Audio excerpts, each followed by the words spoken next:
अलिकति पनि लाज लाग्दैन? अर्काले बच्चालाई खुवाउनु भनेर राखे फलफुल के राख्या?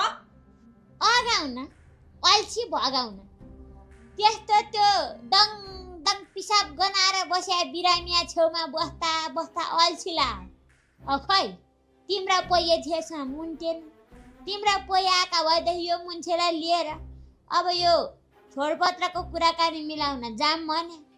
दर्शक बिन हजुरहरूलाई भुन्टी सिरियल मन पर्छ भने हाम्रो च्यानललाई सब्स्क्राइब गरेर हाम्रो च्यानलमा जोडिनु होला।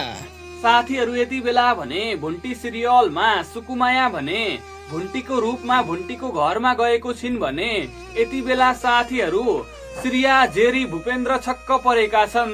भूपेन्द्रले पनि मन मनै सोचिरहेका छन् भुन्टी आखिर यस्तो कसरी भई भनेर भूपेन्द्रले सोचिरहेका छन्।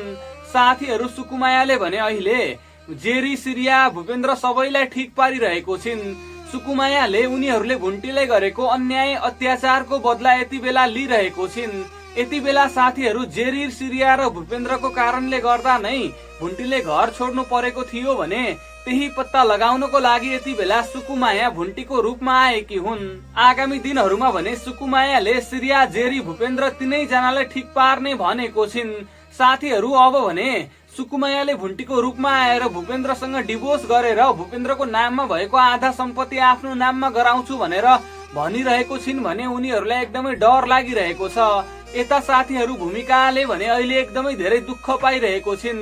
भूमिकाले आफूले गरेको कर्मको फल भोग्नु परिरहेको छ। भूमिकाले पहिला भुन्टीलाई पनि त्यस्तै व्यवहार गरेको थिइन् भने अहिले आफूले पनि त्यस्तै दुःख भोग्नु परिरहेको छ। साथीहरू अब भने सुकुमायाले छिट्टै नै भुन्टीलाई खोजेर ल्याउनु पर्छ।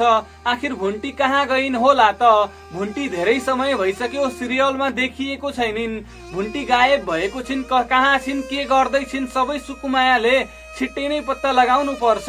हस्त साथीहरू आजको लागि यति नै। हजुरहरू हाम्रो च्यानलमा नयाँ हुनुहुन्छ भने च्यानललाई पनि सब्स्क्राइब गरेर सँगै रहेको नोटिफिकेसन बेल आइकनलाई अलमा गरिदिनु होला।